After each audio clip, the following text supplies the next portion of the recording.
le graphique en boîte à moustache, qui n'est pas forcément un type de graphique très simple et intuitif, mais on va essayer de regarder de près avec quelques exemples. Donc c'est un outil qui est important, qui est essentiel en statistique, visualisation. Hein.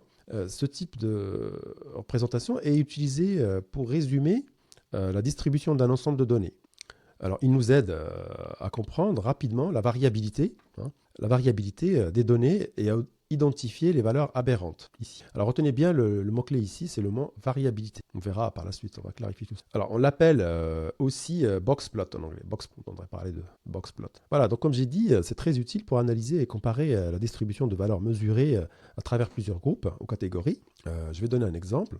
Imaginons qu'on veuille comparer le climat de deux villes à travers leur température. Hein. Je limite le climat à température pour simplifier les choses. Donc pour cela, on dispose des relevés des températures quotidiennes sur une année complète de ville. Donc pour comparer, la méthode la plus basique qui existe, mais qui est insuffisante, c'est de comparer les moyennes, tout simplement, les moyennes annuelles des températures des deux villes. Alors je dis insuffisante parce que si les deux villes ont des moyennes par exemple proches, on va dire 15 degrés, on ne peut pas affirmer que les deux villes ont le même climat. C'est un peu hâtif, car on ne sait pas comment se comportent les températures de chaque ville autour de sa moyenne. Par exemple, si la première ville a des températures qui oscillent entre 10 et 20, tandis que la deuxième ville a des températures plutôt entre 0 et 30, ce n'est pas la même chose. Donc 10-20 d'un côté et 0-30 de l'autre. D'accord. On ne peut pas dire qu'ils ont le même climat, ils ont le même climat, les deux villes. D'accord. Pour comparer justement visuellement les températures, ici le meilleur moyen, c'est de le faire avec des diagrammes en boîte à moustache. Car ce type de graphique est idéal pour représenter la variabilité de la grandeur qu'on veut observer ici à la température. Hein. Donc ce type de graphique va nous donner une vue d'ensemble des tendances centrales, de la dispersion, mais aussi de la présence de valeurs extrêmes ou aberrantes. Donc ce que je vais faire, donc je vais commenter après les autres points ici, donc les avantages, etc., mais un peu plus tard, parce que j'aimerais faire un petit détour qui va nous permettre de mieux comprendre ce genre de graphique. Comme j'ai dit, c'est pas forcément intuitif. Alors le but de cette vue est de vous montrer comment on trace une boîte à moustache. Alors la manière dont on fait cela fait appel à des notions de statistiques de base qui sont abordées dans un autre chapitre de cette formation qui s'appelle statistiques de base. Donc, je vous invite à le consulter en cas de besoin pour rafraîchir la mémoire. Alors juste pour rappeler brièvement quelques définitions, si on reprend donc l'exemple des températures d'une ville, c'est-à-dire le jeu de données avec les relevés de température sur une année, donc on dispose du minimum, donc on a 365 valeurs, donc on dispose du minimum, d'accord, la valeur la plus basse en température, on dispose du maximum, d'accord. Les deux valeurs, donc minimum et maximum, vont délimiter ce qu'on appelle l'étendue. L'étendue, c'est le maximum, c'est la distance entre la valeur la plus basse et la plus haute, d'accord. Si vous avez un minimum de 5 degrés et un maximum de 35 degrés, l'étendue va valoir 35 moins 5 égale 30 degrés. D'accord. Donc on a trois choses, on a minimum, maximum, l'étendue. On peut calculer aussi la médiane, d'accord. On appelle ça aussi le deuxième quartile, Q2, d'accord. Ici, Q2, c'est la valeur médiane. Cette valeur, en fait, va couper l'ensemble des données en deux parties égales, d'accord. Avec 50% donc, des données en dessous et 50% des données au-dessus, d'accord. Donc encore une fois, tout ça expliqué en détail dans le module statistique de base. Comment on fait ça? On prend les 365 valeurs, on les classe de la plus basse à la plus haute, et tout simplement, on prend la 183e valeur. D'accord. Pourquoi la 183e valeur? Parce que la 183e délimite, il y a 182 valeurs en dessous et 182 valeurs au-dessus. Donc si vous faites 182 plus 182, ça vous donne 364 plus la médiane elle-même. Donc ça fait 365. D'accord. Donc c'est la valeur qui va couper l'ensemble des données en deux parties égales. De la même manière, c'est exactement la même méthode, sauf que cette fois on coupe à 25%. Alors, je n'ai pas les chiffres en tête, vous découpez 365 fois 25%, vous voyez, ça donne. Donc, le premier quartile, c'est Q1, donc ici, Q1, ici, c'est la valeur en dessous de laquelle se trouvent 25% des données. D'accord. Q3, le troisième quartile, c'est la valeur sous laquelle se situent 75% des données. D'accord. Donc, on a notre arsenal maintenant d'indicateurs statistiques. Donc, on a le minimum, le maximum, l'étendue, la médiane, Q1, 25%, quartile 25%, ou le premier quartile, Q3, troisième quartile 60%, et on a enfin ce qu'on appelle l'intervalle interquartile. Alors l'intervalle interquartile, c'est Q3 moins Q1, d'accord? En fait, l'intervalle interquartile caractérise la dispersion autour de la médiane, d'accord? Plus l'IQR est grand, plus on a une dispersion importante. Si l'IQR est faible, on a une dispersion, c'est-à-dire les données sont centrées, bien centrées autour du mid. Il n'y a pas beaucoup de variabilité dans les données.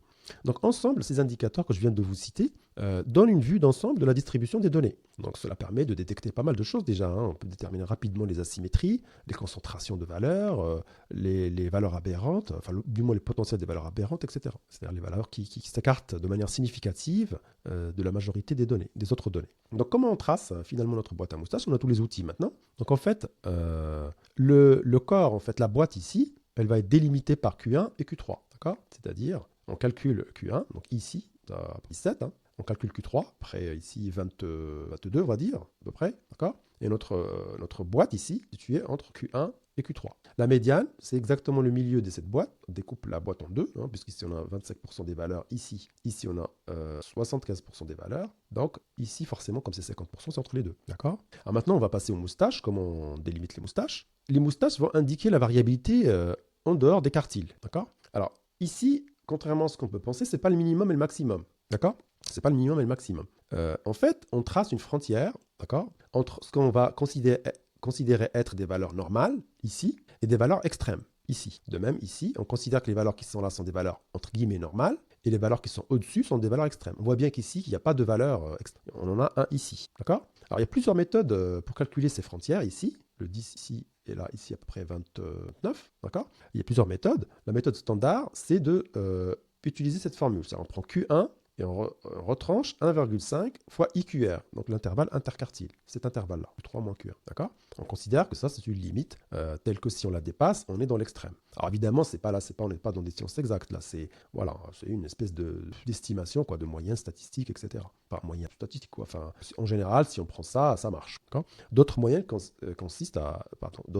consistent à calculer à partir des déciles ou des centiles. Ici, on peut très bien prendre le 95e percentile, c'est-à-dire le quartile 90%, le quartile 90%, d'accord? Ici, je dis des bêtises, ici c'est 90%, et ici on prendrait le quartile 10%. Mais bon, en général, on utilise cette méthode-là, la méthode standard, et on considère que toutes les valeurs qui sont en dessous de cette limite vont être considérées comme des valeurs extrêmes. Justement, cette méthode, elle se concentre, justement, si l'objectif est d'analyser un peu les valeurs aberrantes, on a intérêt à prendre plutôt cette méthode-là. Voilà. Donc, c'est de la sorte qu'on va calculer qu'on va tracer notre boîte à mousse, d'accord? On va calculer, pour récapituler, on calcule le mid, tout simplement, le mid, valeur. On verra encore une fois tout ça sur un exemple concret. Je présente juste la théorie, donc le mid, le Q1, Q3, les valeurs qui délimitent les valeurs extrêmes, et on a notre boîte, d'accord? Donc en fait, la boîte à moustache, c'est quelque chose qui est en fait c'est une représentation concise en fait de la distribution des données. Au lieu de regarder un tas de chiffres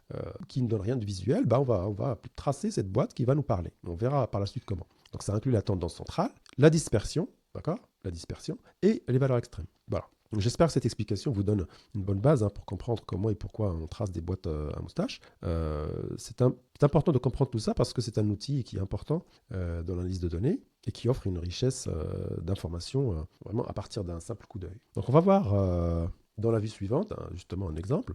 Pour illustrer un petit peu ce qu'on vient de dire, nous allons explorer donc ensemble un jeu de données qui compare l'efficacité de différents régimes alimentaires en termes de perte de poids. D'accord? Donc, le jeu de données ici inclut les résultats de 4 régimes populaires. Donc le régime faible en gras ici, le régime riche en protéines, le régime végétarien et le régime cétogène. Pour chaque régime, on collecte donc des données de perte de poids. Donc pour chaque groupe, donc on suit en fait des groupes. Chaque groupe comporte une centaine donc, de participants, parfois, d'accord, différents. Et on suit ces personnes pendant 4 mois. Et on relève à la fin la perte de poids à l'issue du régime. D'accord? Et donc c'est ces données dont on dispose. Et on dispose de la moyenne de la perte de poids pour le groupe régime faible en gras, etc. La moyenne pour le deuxième régime, la moyenne, l'écart type, standard deviation, donc c'est l'écart type. On dispose du minimum, donc les chiffres négatifs indiquent une prise de poids, d'accord? Pour ça que c'est des minimums. Le quartile 25%, donc Q1, la médiane, donc quartile 50%. Donc ici, la médiane, la perte de poids médiane, pour le régime faible en gras est de 5 kg. D'accord. Le Q3, donc le quartile 64%, est le maximum. Voilà. Donc c'est ça la signification du tableau. Le but, en fait, l'objectif, c'est c'est de comprendre, in fine, c'est de comprendre quel régime alimentaire est le plus efficace pour perdre du poids. Donc on cherche aussi à identifier la variabilité des résultats au sein de chaque groupe, afin d'évaluer l'efficacité du régime. D'accord. On veut aussi détecter d'éventuelles valeurs aberrantes, hein, qui pourraient indiquer en fait, des réponses qui seraient extrêmes, des réponses atypiques au régime. D'accord. Alors, le graphique donc en boîte à moustache, donc, correspondant à ces données, est représenté ici. Donc, on voit tout de suite, hein, donc on visualise tout de suite déjà la médiane, déjà. D'accord. Ça indique la valeur centrale un peu de notre ensemble de données. Donc pour chaque groupe, donc on sait par exemple dans le groupe régime faible en gras, on a une perte moyenne de 5 tout de suite visuellement et on peut comparer avec les autres groupes. Ici on a une perte de poids plutôt un petit peu en dessous de 7,5, etc. On voit bien que ce régime-là est le groupe qui dégage la moyenne la perte de poids la plus importante ici. D'accord. On dégage, il n'y a pas que la moyenne qui compte, hein, comme ce que j'ai expliqué dans l'exemple des températures des villes, il y a aussi la variabilité, d'accord. C'est-à-dire l'étendue un peu des moustaches ici, plutôt la taille. Hein. L'étendue, ici, je vous rappelle que c'est les QR, donc c'est l'écart interquartile, et ici, c'est les moustaches, l'étendue des moustaches. Plus les moustaches sont grandes, plus on a une variabilité des données. On a aussi les variables extrêmes, d'accord. Avant d'aller plus loin dans les interprétations, je vous dis tout de suite que c'est un exemple fictif, donc ne suivez pas les résultats des analyses que je vais faire. Ça n'a aucun fondement, hein, ce sont juste des chiffres fictifs que j'ai inventés. Donc si on examine donc, le graphique, donc on a des comparaisons entre les moyennes, on peut comparer comme ça, mais aussi on note aussi une variabilité importante, hein, pour certains régimes. D'accord. Donc on peut sélectionner tout de suite les régimes qui sont plus consistants que d'autres en termes de résultats de perte de poids. D'accord. Et aussi les régimes qui résultent sur des valeurs extrêmes. D'accord. Ici, prise de poids, perte de poids, etc. Voilà. Je ne vais pas aller plus loin dans les analyses, dans l'interprétation, mais le but, je pense qu'on touche du doigt un petit peu la chose, c'est la visualisation immédiate déjà de la moyenne, des tendances centrales, mais aussi de la dispersion et la comparaison entre différentes catégories, d'accord, et la visualisation des extraits. Donc cette analyse visuelle va nous fournir des informations précieuses, hein, sur l'efficacité des régimes, comme j'ai dit, hein, et la variabilité des réponses individuelles. Et donc on peut identifier donc, le régime le plus efficace en moyenne, mais aussi donc, celui qui présente la plus grande consistance dans les résultats. Donc d'un point de vue pratique, à l'issue de ce genre d'études, on peut orienter les individus vers le choix de régime donc le plus adapté à leur objectif de perte de poids et à leur mode de vie. Voilà, pour être concret.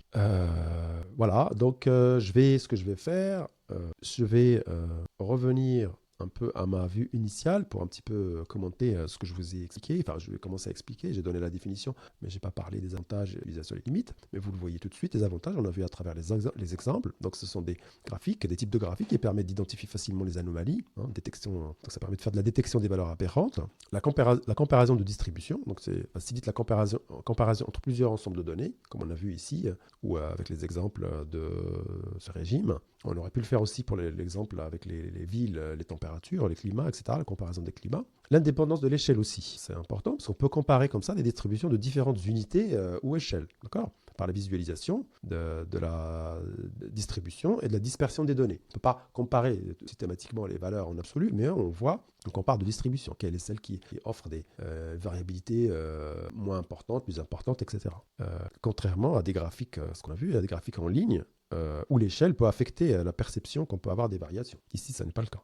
Alors, les boîtes à moustaches sont utilisées dans beaucoup de domaines, hein, par exemple dans la finance, on peut analyser des distributions des rendements d'actifs sur différentes périodes, par exemple. En médecine, on peut comparer des résultats de différents groupes de traitement pour tester un protocole ou une technique médicale. En recherche, on peut examiner la variabilité des données expérimentales. Et dans le domaine de l'industrie, dans le cadre du contrôle de la qualité, on peut évaluer la dispersion des caractéristiques de produits manufacturés. D'accord ? Donc en fait, là, on a des groupes, on a une variable quantitative et on a de la variabilité en fait, la variabilité dans le groupe, et donc on peut visualiser les choses avec ces boîtes. Alors malgré tous ces avantages, on a quand même quelques limites. Par exemple, une certaine difficulté à représenter certaines distributions complexes. On ne voit pas tout à travers les boîtes à moustaches. Par exemple, si on a des distributions multimodales, donc on a plusieurs modes, ça ne ressortira pas ici, on ne le verra pas. Donc ça, il faut faire d'autres techniques, comme j'ai spécificités comme les nuages de points ou des choses comme ça. D'un autre côté, euh, il y a aussi une autre limite, c'est la sensibilité aux valeurs aberrantes. D'accord.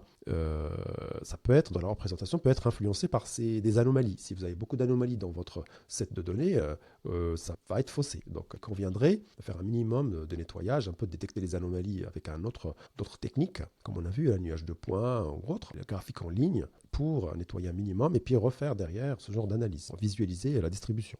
Enfin, du point de vue de l'interprétation, ça n'est pas très simple.